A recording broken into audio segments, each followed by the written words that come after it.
celebrities make deals behind closed doors, promises broken, and their income soars. Hidden agendas run the grand parade, in the circus choose to masquerade. Believe me, I wouldn't lie. I've been given money, power, and fame to keep you in line.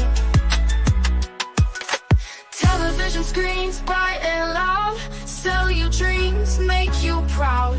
Pop the bubble, see the cage you're in. Start the revolution, let the truth begin. Wake up, they're feeding lies. Control the media's got you hypnotized. Trust authority, they'll take your soul.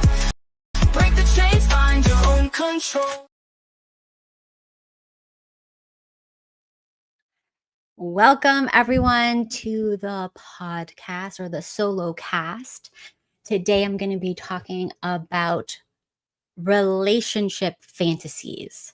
I think I should have said relationship a little bit bigger because some people think it's about like naughty fantasies. No, this is about relationship fantasies that men and women have. And I'm going to tell you why I got the idea for this. I got the idea because I was looking at a lot of people talking about how women like the Titanic movie, and that just shows how evil women are. And then it got me thinking about like different movies that we all seem to gravitate to and like what that really says and what we're really attracted to from those movies. So I'm going to get into more details of the movies but first I'm going to do my little presentation just to get things going. Alrighty. So this is what everyone gets wrong about men and women's relationship. I didn't put that in. Relationship fantasies. So this is like when you think about like how you're going to meet your future wife or your future husband, like what type of fantasies that people have, or like what's the story we tell ourselves? What's like the dream? So this is a really cute thing that Grok made me. Look how cute this image is. Adorable. Anyways, so let's start with women. We're going to be very fair. We're going to be equal. All right. I'm going to make everybody pissed. All right. That's the goal. Everybody should be pissed. All right. Women, misconceptions. They want to be abused, like 50 Shades of Grey. I'm going to go into what 50 Shades of Grey really is at the end. But this is just an outline. They rather be with the broke hot guy than the guy who'll give her a nice life, like in Titanic, and they'll be thinking about that broke hot guy instead of the kids and the grandkids and blah blah blah, right? Or they will fall for a literal beast over the sensible choice, like in Beauty and the Beast, right? Okay, so that's the female, and then we have the men's misconceptions. They want a nice mid, and we'll talk about mids later. And then the other one is they want to grow way, way, way above their level. So like they're all the way down here and like she's all the way over there, but somehow just because they're themselves, that's enough. And they get the girl. That's the other male fantasy. So, I mean, this is like the nicer one. There's of course more sinister female ones and more sinister male ones, but we're not talking about that because those are usually from people who are possessed by demons. So we don't care about those people. You can't help them. All right. So male romantic fantasy films: American Pie, The Girl Next Door, Road Trip, Euro Trip, Accepted, Superbad, She's Out of My League, Love Don't Cost a Thing, Loser, Can't Buy Me Love. Get it? Like I don't have anything, but she still loves me. I'm a loser, but she still loves me. She's out of my league. They literally say she's out of my league. Like these are the male, relationship fantasies. Okay. And then same thing for the female. Never been kissed. So she's like probably like awkward, unattractive girl, but then she finally gets the cool guy. She's all that again, whatever, the Duff. Year of the Dog. I've never seen that, but like this came up a lot in my search. So like that sounds terrible. The Good Girl. So it's always like, I'm a good, innocent girl. It's not like nobody wanted me, which was, I'm a good, innocent girl, blah, blah, blah. And then I get the best guy. Romeo and Michelle's High School Reunion, Bridget Jones' Diary, 10 Things I Hate About You, The Prince and Me, Twilight. It's like, I'm just a regular mid girl. but he finds me really attractive. People don't even look at me. I'm not super hot. Nobody cares that I exist. But then I get the hottest, most attractive guy in the entire school, the richest and hottest guy. This is a fantasy. It's the same thing for men and women. Like, let's just get that over with right now. When we're young and we have nothing going for us, and maybe we're still awkward, this is our fantasy. This is our relationship fantasy. And most people, they found their mate, their spouse, between 18 and like 28, all throughout history. 18 and 28, you always found your spouse. So we're all young when we're having these things. We don't have anything to offer when we first got married all throughout history. It was just like we just kind of jumped in and there was nothing. So there's that. Okay, let's move on. And now let's go into the fantasy of the mid. This is what I call a socialist dream. It's the I've achieved nothing. I have nothing. I know I do not have any skills, but I want to be paid the same as someone who's worked their ass off. Someone who goes to the gym every day, someone who kills it in the office. I want to do the bare minimum and I still want to get the dream. This is male and female. This is the male and female mid fantasy. So it's like, I do not deserve it yet, but I want more, right? The socialist dream, communism. All right, so let's go. Female romantic fantasy film. Everybody knows in 2001, this was considered like Lizzo huge. She was considered huge. I know, it's mind-boggling. This is the average. This is actually above average now. This is above. She was always above average, to be honest. But like the weight, forget about what her face looks like. This weight is above average right now. Anyways, this was the mid chicks fantasy movie. I'm old. Nobody wanted me my whole life. And then I have two guys who are successful and very good looking fighting over me because I am my personality is so amazing. Her personality was I didn't get it. So again, this is a fantasy movie. This is the fantasy. Like this is how my relationship's going to start. I'm going to do nothing to improve myself. They're going to love me just the way I am. And people way out of my league are going to love me. Not only that, they're going to fight over me. All right. So the top female sexual archetypes are vampire, billionaire, werewolf, right? Let's go into why. Vampire, been around forever. So they have lots to teach you, interesting stories. Women love good stories. They love, you have life advice, you have experience, you've seen things, you've done things. You can come and share them and you can tell great stories at a dinner table. This is the dream. Like the best thing, like my mom would say about my dad, was he knew tons of history. So he could like tell the history of like whatever empire at the dinner table. And everybody else was like, what is going on? They had no idea about anything. And it was just like amazing because everything that they were hearing like for the first time, very important. So a vampire, because he lived through history, he can recite history stories in the dining table, which is beautiful. Okay, strong. They're strong, even though like they're usually like frail looking and skinny and maybe just slightly muscular, but they're still strong because remember, they have otherworldly strength, able to off somebody with no problem, which is great for women because women are physically weak. So she can use his strength to get rid of her enemies because women usually have lots of enemies. He will protect her using his physical strength. And the fantasy of the vampire, it's always he has amassed a lot of wealth because he's been around for centuries. So you'd think he'd figure out how money works at some point.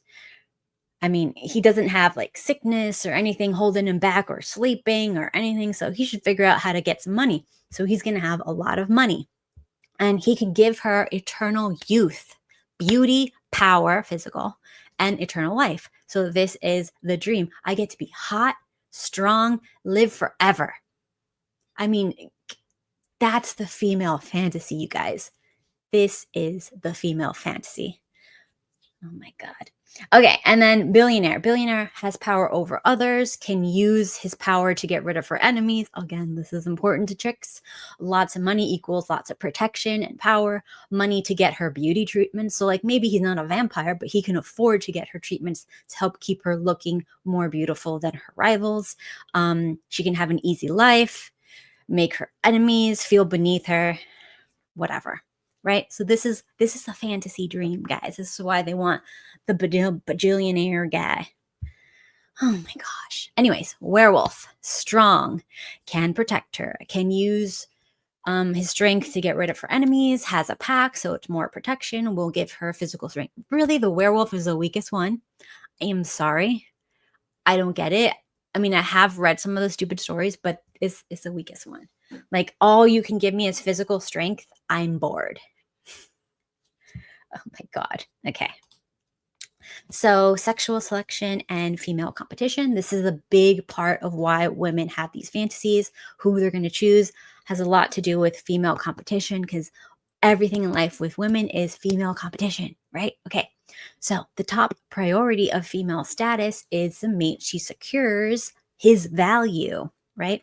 And also how many other successful, valuable males also want her, right? So if she has the most beauty, whatever, and interests to guys, then she has the most power and status among the other females. So if a female is the provider, she will not have the same level of bragging rights, right? The harder she has to work to obtain resources and status, the more she stresses out, and it can eat away at her looks, her hormones, ability to attract other high status men if she doesn't, have the time to take care of herself because she is making money. Now, a female with extreme money and power. This is what we're talking about, the heiress. The heiress, someone who is born with tons of money and power. So she does not need money and power from her mate. And of course, she would want to have someone who has even more money and power than her. That's the ideal. But let's say she's not that attractive. So she can go for the broke guy as long as he is the pillar of physical strength and the top looks. So then she will go for him. Now, she will be very careful. She will probably get ironclad prenups, put everything in a trust, whatever, so he can't get any of her resources, because women do not share resources with men. I don't care what you think. And she might still run the relationship and make all the important decisions. So he's giving up that when he gets with her. So she's never going to treat him like he's above her. But if he wants that kind of life, then he can get with her. So here is the poster child for that, because the male version of Pretty Woman is this guy. Ex-con, baby mamas, broke, probably killed someone. Look at the teardrop tattoo. So this is like your OnlyFans girl, your street girl, whatever. This is the equivalent. See, women will pick up someone like this, but only if the woman meets all the other criteria. So they have to have tons of money, tons of power, tons of protection for all their status. And then they'll have a guy who's just physically impeccable. This guy is top 1% looks for sure. Like symmetry. Anyways, so this is the chick that he got, drizzle for him. So now you can see if you do the green lines test, if you believe in that, which I think there's something to it. There's something. Let's play with it. The green lines test, he is going towards her. She's standing straight in the first one. In the middle one, they're kind of going together. So whatever, that looks good. And then before she met him, she was a little bit chubbier. So I would definitely say she got better looking with him. So he probably, helped her with that, made her work out or whatever. And yeah, I think they're probably fine, but I do get the feeling that she calls the shots, and he's just happy to be there because he wanted that soft life and he had the looks and the opportunity to achieve it. And I do from what some research has said, I don't know if this is true, this is just research, and I don't really care about research, but some research has said that when the woman is less attractive than the man is happier because she dotes over him, whatever you want to call it, so much that he feels like really good and secure. Okay, back to the male myth of the mid. In every movie where the guy gets the nerdy girl, the awkward girl, she's always measures above him in looks. She just has lower self-esteem, and therefore she doesn't know she's attractive yet. Maybe she doesn't know how to dress or something. So the male fantasy is to get the girl that's super hot out of his league before she realizes she's hot. The same thing with the female fantasy. They'll take that too. It's the same, you guys. These are some mids, nerdy girls or whatever. I mean, a few of them like Love Don't Cost a Thing, and I think Can't Buy Me Love. Those were not mids. Those were like she was better than him, out of his league type things. But like, I'm sorry. The other ones, The Girl Next Door is not mid. The Blake Lively is not mid. The girl from American Beauty is not mid. And the ginger girl is kind of mid, but not really. All right. This is the scale, right? You guys, this is the scale. So what a mid looks like is most people are going to be 3, 4s, 5s, and 6s, right? So just by looking at this scale, none of those previous people, not even the ginger, none of them are mids. None of them. They're all 7s, 8s, 9s. They're not 10s. Maybe 7s and 8s, right? So when a guy says mid in a movie, it's usually a 7 or an 8, way above him, because he's usually like the 4, right? The 3 or the 4, and wants the 7 or an 8. Okay, so everybody, I don't know who these people are in this chart, so apologies if these are real people and if you're offended or whatever. So just to make it fair, let's make fun of me. I went from very unattractive to very attractive, right? So we all go through mid to low tier to maybe high, depending on how we take care of ourselves. And the left was when I was my ugliest. I was very overweight. My dad was in like a coma, so I was under massive amounts of stress. So I was super swollen and very unattractive. The second one is kind of like me now. It's okay. And then the third one is like I didn't know how to dress, whatever. And then I got progressively more attractive. But then it goes away because you get older, you guys. It is what it is. Whatever, we move on. All right, so this is what guys focus on. Huge muscle, lots of hair on their head, huge junk, strong and powerful. This is what they think they want, right? So this is what decent women who are, the prefrontal cortex has developed. This is what they're really looking for once they realize they're not children.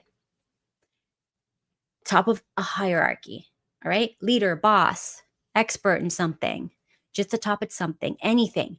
Give them something to brag about, just not video games. It doesn't work. It's got to be something that women think is a valuable skill. So I know some people who are really good at some like chess games, whatever, and there's actually groupies for that. There's groupies for everything, guys. Just find something that you're like into. I have like nerd fish friends, and they're like really famous in the area, and they have groupies. It's freaking crazy. So find something, be good at it, be an expert in it. In Japan, there's this guy who's like a fish landscaping, waterscape expert. Tons of groupies this guy had, tons. People would like throw themselves on him. Everything he said, they were like mesmerized. It's like funny to watch the videos. Anyways, and then decently fit and healthy. Just signs of health. That's all you need. A little fitter than she, and she'll be like really happy with you. Just a little hair more fit than she is, and she's going to be very like, oh yeah, look what I got. And that's a great way to keep a chick. Just be healthy. I mean, that's a good thing. You should be healthy anyways. Go-getters. This is what nobody ever talks about, because if you're just like, she should love me for me, or he should love me just the way I am, you're not going to be this person. This is someone who doesn't need to be micromanaged, a grown-up. She doesn't have to worry about him, or he doesn't have to worry about, They got it so much that he can take some of her worries away, and he's a decision maker. The type of guy that goes, what do you want to do? Or what do you think we should do? Or should I do this or should I do that? Like, if you're asking that to a woman, you are not a go-getter. So it's not it. You're not it yet. You have to go out there and figure it out. Safety. She doesn't have to worry about losing you to rivals. Loyal, trustworthy, kindness. Kindness is big. If you have everything, but you hoard it and you don't like help her, it's not going to be useful to her. She's going to move on. Giving, will share with her and your children together. Take care of her when she gets old and sick. A lot of guys don't get this, but women actually do want longevity in relationships, which is why women are fear-mongering on the internet and younger women are falling into it, because all they have to say is, oh, I got old and sick and he left me. And every woman's red flags go up and now they're all paranoid and they're all freaking out and nobody wants to commit. And everybody wants to just marry a rich guy now because they think all guys will leave you if you get sick or old. This is what you're up against. You have to find a chick that you feel is worthy and convince her and actually mean it, that you're not going to just leave her if she gets sick or old. Okay, and that's the end of my little presentation. So let's go back to this. All right. So let's see. Let's talk about Titanic, because I said I was going to do that. So let's do that. All right. Titanic. She cheats on her fiance with a hot, broke dude on the boat on a cruise. Then she gets married, has kids, grandchildren, and then she still fantasizes about the hot, broke dude, forgetting about her husband, her family, her kids, her grandkids, and everything at the end of her life. Forgetting, whatever. Every decently attractive woman was, I'm going to just say it, they were kind of confused, wondering why she was risking it all for this brokey loser.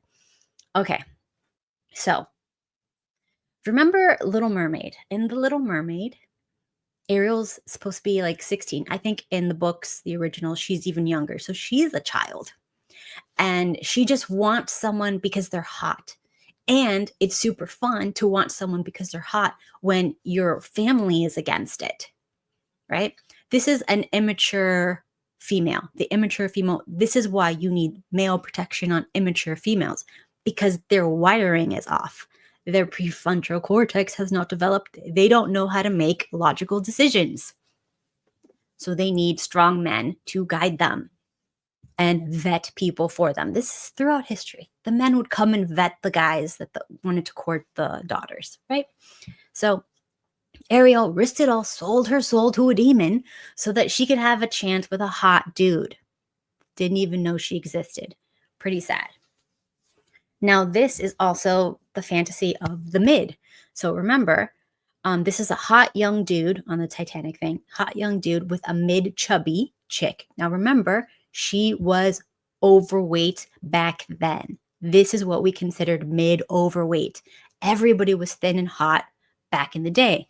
So because the food is poison now we're all swollen and sick looking. We can't eat any food, we get swollen and sick. Anyways, so the chubby chick got two guys, a hot guy and a wealthy guy, trying to fight for her, basically. This is just a fantasy of someone who, again, has not earned it. They did not work very hard to get very, fit, attractive, whatever. I don't know.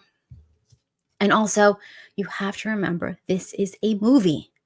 And there's always an underlying reason why they put out movies like this.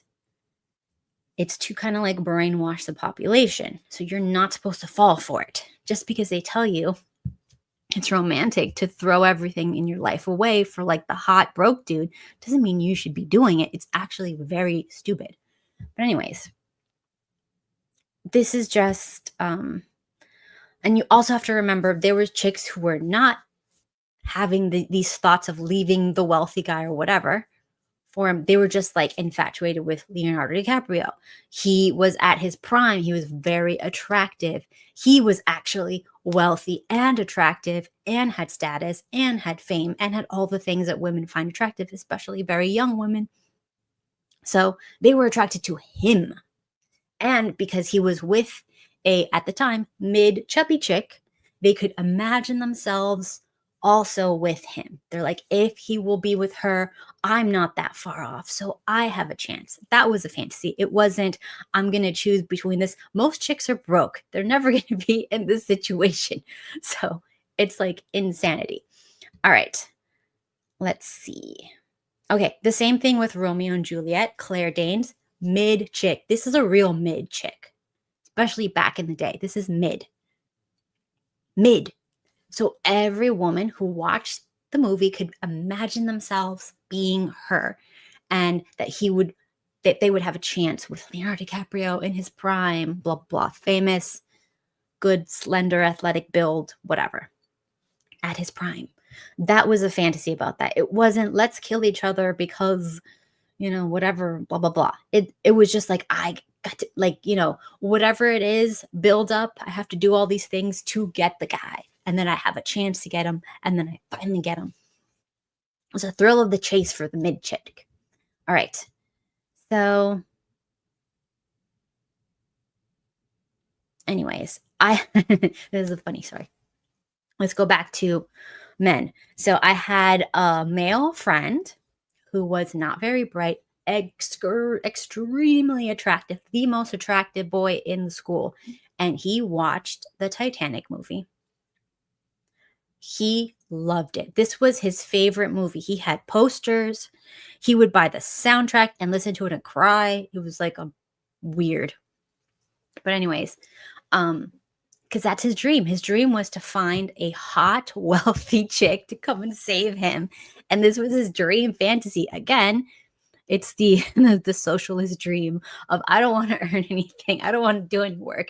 I just want the best of the best. I just want to show up and get the best of the best.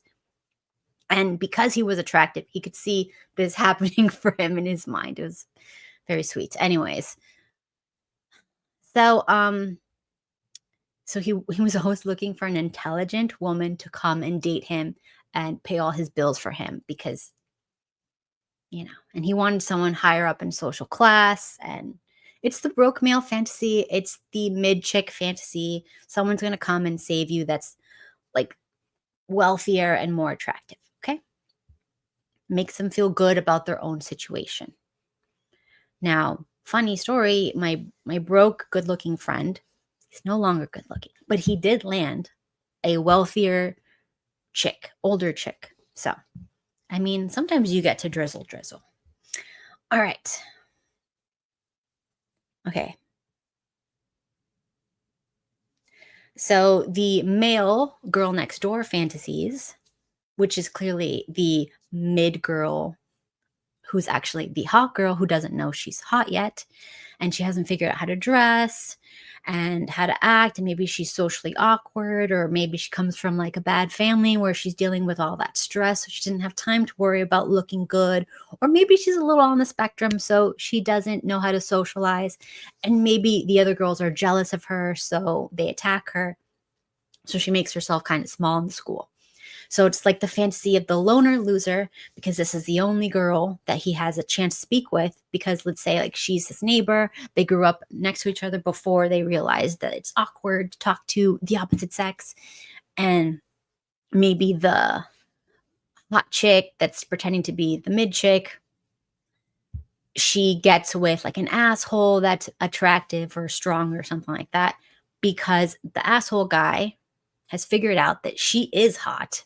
And one of the male dating strategies, especially for less intelligent men, is to find a very attractive girl that does not know that they are attractive, and to be a little mentally abusive so that it lowers their self-esteem, lowers their self-worth, and then they'll be able to keep her. But the problem with this is eventually the girl does grow up, and as soon as her prefrontal cortex opens up or gets developed and she goes to college or whatever happens, she looks around and she realizes, oh, and then she leaves him anyways. So do not use abuse to keep people, not nice, and it doesn't work out. So anyway, so the loner loser guy tries to save her by being nice. So imagine she's very, very, very much more attractive. So he's like, I'm going to save someone who's way above me just because they have low self-esteem at this point in their life when they're still usually very young. And then, whatever, but I'm nice, even though I don't take care of my body. I don't have any jobs or resources. I don't know where I'm going in the world, whatever. So this is just like the savior type complex. But in reality, these nice guys, as soon as she grows up, she's not going to look at them. So unless they level up to her level. And one of the best factors for people not working out is when one person's level is different. You can kind of manipulate and abuse them for a little while, and then eventually that goes away and they realize what's happening, and then they move on to someone who's on their level. All right, so do not try to save anyone because we all know what you're doing.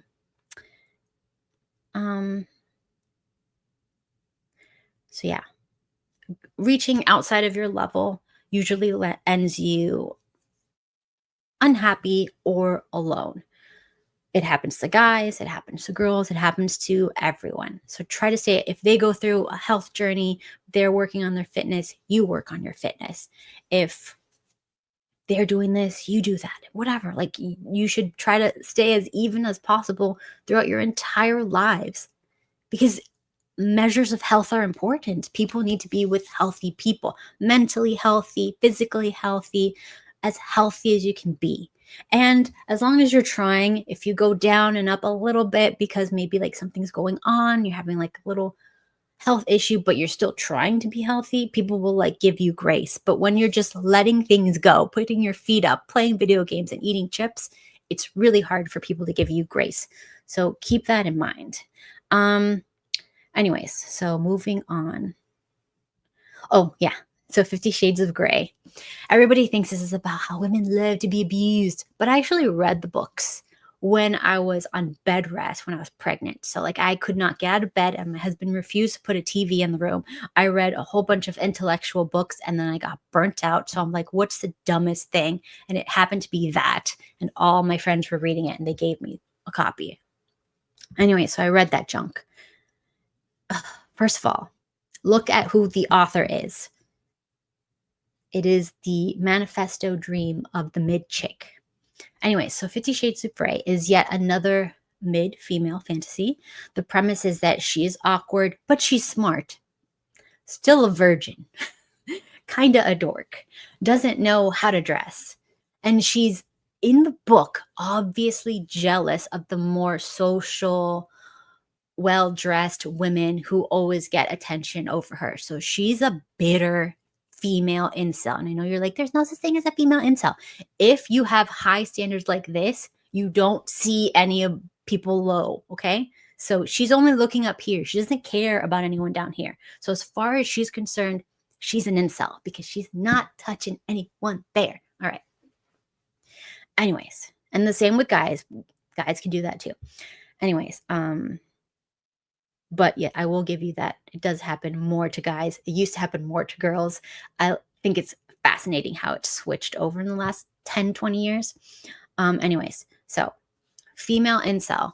She's described like messy, oily hair, broken nails, janky, casual clothes. Like, she does not try. This is like your dirty, sloppy chick. She has no idea how to dress. She has a bad, snarky attitude, probably because she's bitter. She's been ignored her whole life. This is 50 Shades of Grey. You guys have not read this. This is the story, okay? This is a bitter old biddy, all right?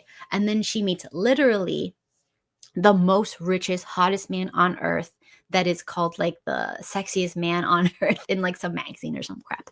Anyways, so for some reason, this dude who is surrounded by beautiful tens, and she describes them like, long legs, gorgeous, voluptuous, beautiful, shiny hair, gorgeous faces, tens. Tens are all around him.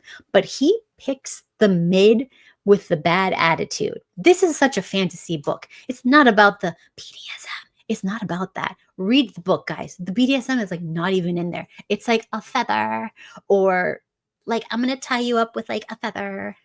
No, there's no BDSM in this stupid book. It's like ice cubes and feathers. Please, please. Anyways, So, anyways, she gets the most richest dude. The fantasy continues with him chasing her to no end, stalking her, which makes her feel hot, but she pretends to be annoyed, right? This is the fantasy of the mid. And then since he's stalking her, but she's ignoring his, and he's ignoring his important career to be able to stop, some loser guy that tries to grape her or something like that. So basically, some guy tries to throw himself on her, and because the rich, wealthy guy is stalking her or whatever, he's able to like save her from that. And then let's see. And then he basically breaks her down, kicking and screaming, into being under his protection. So again, that's the billionaire thing. It's like, I want someone to come in, swoop in, and protect me from everybody else, and also destroy my enemies, which we'll get to. And then, so then she becomes his girlfriend or whatever. And then she finds out he's never taken any other girls around his family. So this is another female fantasy, all right? All the other girls were just hoes, right? But I'm wifey. I'm the one that he's going to take around the family. The other girls did not do that. And trust me, like, I even fall into that. Like, that makes me feel good. It's like, oh, I'm the only girl you took around your family. That's nice. That's kind of nice. I like that. Anyways, because it makes you feel special. And in a way, you are. So, like, I get that. Okay? That is a fantasy. All right. So, anyways, other girls were just hoes, but this is wifey. So then the hotter, well-dressed, more ambitious women that try to flirt with him in front of her because they do not respect her because she's mid. They feel more attractive and they feel like she's not a threat to them. So they will be openly disrespectful. Even if she was on their same level, women do this. They will be openly disrespectful to see if they have more power than another woman. It does not have anything to do with a guy. It has to do with having power over another woman. Anyways. So they flirt with him in front of her just to see what he does. And then because it's a fantasy novel, he immediately steps in and threatens to destroy the attractive women that are flirting with him and disrespecting his girlfriend, which is bam. This is where all the chicks explode. This is primo female fantasy. Everybody wants a chick. I mean, all the chicks want a dude that doesn't say, look, the worst thing you can do if another girl hits on you in front of your girlfriend or even privately and she finds out about it is say, I'm sorry, I'm taken. Because I'm sorry I'm taken means I'm sorry that I'm taken. And that's the bane of every female's existence. It's like, oh, really? You're sorry? Well, maybe you shouldn't be taken. That's how women think about it. But if you go, how dare you disrespect my woman, blah, blah, blah, blah, and threaten them or whatever, or say, don't you ever say that in, then suddenly every chick is like, damn, this is great. So that's a fantasy. All right. And not only does he disrespect the women who are disrespecting his girlfriend, he humiliates them in front of her and then gives power to his girlfriend to basically be their boss, to further humiliate them and humble them beneath her, which again, it's destroying your enemies. The female fantasy of you get to you use the male to destroy your enemies. Bam. There it is, guys. There it is. We are animals. Anyways, and also remember, Jezebels are everywhere. And guys will think that it's about them when it's never been about them. It's about the other woman and the power struggles between females. Because if she wanted you, why is it always when you have a girlfriend? She doesn't want you. She wants to destroy the other woman. She wants to get power from the other woman. Siphon it out, because that's what demons do. Anyways. So the kinky scenes, again, they are dumb. Ice, feathers, tied up with maybe like lace or something. It's pathetic. It's not a dominatrix thing. It's cheese. If you actually read it, you would not think it is, and it's not. And most people skip those parts because it's freaking boring. Anyways, but I just told you, the fantasy art, destroy the enemies, destroy the Jezebels, have power. I don't have to change and work and get hot, and I still get all the stuff for free. It's like, the socialist dream. Anyways, It's basically the same as the male dream. It's the same thing. Okay. We want who everyone else wants, and we want them to humiliate anyone who tries to take them away from us. All right. So always remember that. It's the ultimate human fantasy. It's not the male fantasy or the female fantasy. It is the human fantasy. And I'm sure if a guy another guy hit on your dream girl or your girlfriend, and she was very disrespectful to him and made it very clear. She didn't go, "Oh, I'm sorry. Oh my God, thank you. But no, if instead of doing that, she was like, "How dare you? I'm married. I've been married for so long, and that's very disrespectful. And you didn't see my ring, and how could you?" If she does that, then you like it more. Then it's better. I don't know if it's the same, but it's probably stronger for the female than it is for the male, but it's still pretty up there. So if the girl next door who doesn't realize they're a 10, but they choose you even though you're less attractive, have no social skills, have no money, have no friends, have no prospects, don't know what your future is going to be, no direction, but hey, you're nice to them because you both like heavy metal, like that song, it's called Teenage Dirtbag, whatever. It's just a childish fantasy. It's just like the mid fantasy. These are childish things.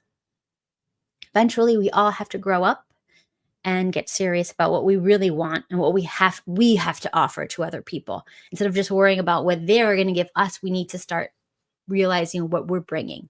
Both men and women have to bring something. And yes, it's easier for women if they're just good looking. But you know what? Not everybody's born good looking. So now you're talking about, I don't know, things to make yourself good looking. Anyways,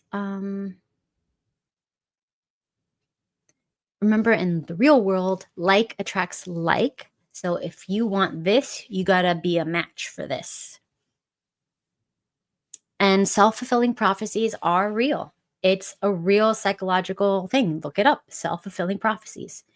If you say to yourself things like, all women are 304s, all men are cheaters, all women will divorce me and take my 0 savings and 0 assets, then you will, by the law of nature, only attract people who do those things. Period. That's all you can attract because you are the same vibrational frequency as this negative thought that you have circulating in your mind. So you must first believe what you want is inevitably coming your way and nothing can stop it. And each setback is only there to make you more appreciative of it when it arrives. Positive, delusional, that's where you need to be. And that's how you get good relationships. That's how you get money. That's how you get everything. Most people struggle to obtain. You must first achieve it in your mind. The battle begins here. This is the battle. But also, you have to be a match for what you want. Therefore, you have to work on yourself. Look, I have to work on myself too. I had to when I was a young kid. I had to work on myself. I had to be to the level where I could have someone who is better than what I was. We all got to do that. And okay, the voices, this is like my little esoteric ending. The voices in your head pretend to be you.